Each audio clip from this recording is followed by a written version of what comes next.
एकादशी माता की। आज एकादशी महामते की निर्जला एकादशी की व्रत कथा ज्येष्ठ शुक्ल पक्ष की। युधिष्ठिर ने कहा, जनार्दन, अपरा का सारा महामते मैंने सुन लिया। अब ज्येष्ठ के शुक्ल पक्ष में जो एकादशी हो इसका वर्णन कीजिए। भगवान श्री कृष्ण बोले, राजन, इसका वर्णन परम धर्मात्मा सत्यवती नंदन व्यास जी करेंगे, क्योंकि ये संपूर्ण शास्त्र के तत्वज्ञ और वेद वेदांगों के पारंगत विद्वान हैं। वेद व्यास जी कहने लगे, दोनों ही पक्षों की एकादशियों को भोजन ना करें। द्वादशी को स्नान आदि से पवित्र हो फूलों से भगवान के शिव की पूजा करके नित्य कर्म समाप्त होने के पश्चात पहले ब्राह्मणों को भोजन दे करके अंत में स्वयं भोजन करें। राजन, जनना शौच और मरना शौच में भी एकादशी को भोजन नहीं करना चाहिए है। ये सुनकर भीमसेन बोले, हे पितामह, भ्राता युधिष्ठिर, माता कुंती, द्रौपदी, अर्जुन, नकुल और सहदेव आदि एकादशी को दान का व्रत करते हैं और मुझसे एकादशी के दिन अन्न खाने को मना करते हैं। मैं उनसे कहता हूँ कि मैं भूखा नहीं रह सकता। ऐसी बात भीमसेन ने जब बोली तो व्यास जी बोले, भीमसेन, यदि तुम नरक को बुरा और स्वर्ग को अच्छा समझते हो तो प्रत्येक महीने की दोनों एकादशियों को अन्न ना खाया करो।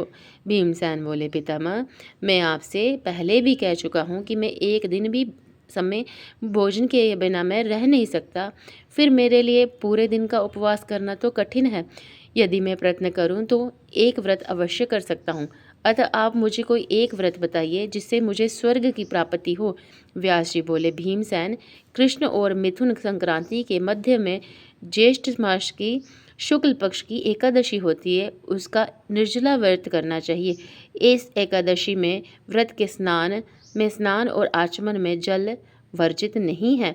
इस दिन भोजन करने से व्रत नष्ट हो जाता है। यदि सूर्योदय से लेकर सूर्यास्त तक मनुष्य जलपान ना करे तो उसे 12 एकादशियों के फल की प्राप्ति होती है। द्वादशी के दिन सूर्योदय से पहले ही उठना चाहिए और स्नान करके ब्राह्मण को यथा योग्य दान देना चाहिए। इसके पश्चात भूखे ब्राह्मणों को भोजन कराना चाहिए। तत्पश्चात स्वयं भोजन करना चाहिए। इसका फल संपूर्ण एकादशियों के फल के बराबर है। भीमसेन ने स्वयं भगवान ने मुझसे कहा था कि इस एकादशी का पुण्य समस्त तीर्थों और दोनों के पुण्य के बराबर है।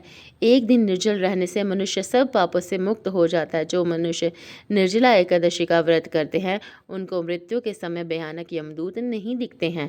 उस समय भगवान विष्णु के यमदूत स्वर्ग से आते हैं और अपने पुष्पक विमान पर बैठा कर के स्वर्ग ले जाते हैं। अतः संसार में सबसे श्रेष्ठ निर्जला एकादशी का व्रत है। अतः यत्नपूर्वक इस एकादशी का निर्जल व्रत करना चाहिए। उस दिन ओम नमो भगवते वासुदेवाय मंत्र का उच्चारण करना चाहिए। व्यास जी के ऐसे वचन सुनकर के भीमसेन ने निर्जल व्रत किया। इसी एकादशी को पांडव द्वादशी भी कहते हैं। और निर्जल व्रत करने के पहले भगवान की पूजा करनी चाहिए और उनसे विनय करना चाहिए कि मैं दूसरे दिन भोजन करूंगा, मैं इस व्रत को श्रद्धापूर्वक करूंगा, इससे मेरे सब पाप नष्ट हो जाएंगे। इस दिन एक बड़े वस्त्र से ढककर स्वर्ण सहित दान करना चाहिए। जो मनुष्य इस व्रत को दोपहर में स्नान व तप आदि करके स्वर्ण का दान करते हैं उनको करोड़ों स्वर्ण के दान का फल मिलता है। जो मनुष्य इस दिन यज्ञ होम आदि करते हैं उसका फल वर्णन भी नहीं हो सकता है। इस निर्जला एकादशी के व्रत से मनुष्य विष्णु लोक के धाम को जाता है। जो मनुष्य इस दिन अन्न खाते हैं उन्हें चांडाल समझना चाहिए। वह अंत में नरक में जाते हैं। ब्रह्म हत्यारे, मद्यपान करने वाले, चोरी करने वाले, गुरु से द्वेष करने वाले, असत्य भाषण बोलने वाले इस व्रत को करने से स्वर्ग को जाते हैं। हे कुंती पुत्र, जो पुरुष या स्त्री इस व्रत को श्रद्धा पूर्वक करते हैं उनका निम्नलिखित कर्तव्य है कि उन्हें सर्वप्रथम भगवान विष्णु की पूजा करनी चाहिए। इसके तत्पश्चात गौओं का दान करना चाहिए। उस दिन ब्राह्मणों को दक्षिणा, मिष्ठान आदि देना चाहिए। निर्जला के दिन अन्न, वस्त्र, 6 उपनाह आदि का दान करना चाहिए। जो मनुष्य इस कथा को प्रेम पूर्वक सुनते व पढ़ते हैं उनको स्वर्ग की प्राप्ति होती है।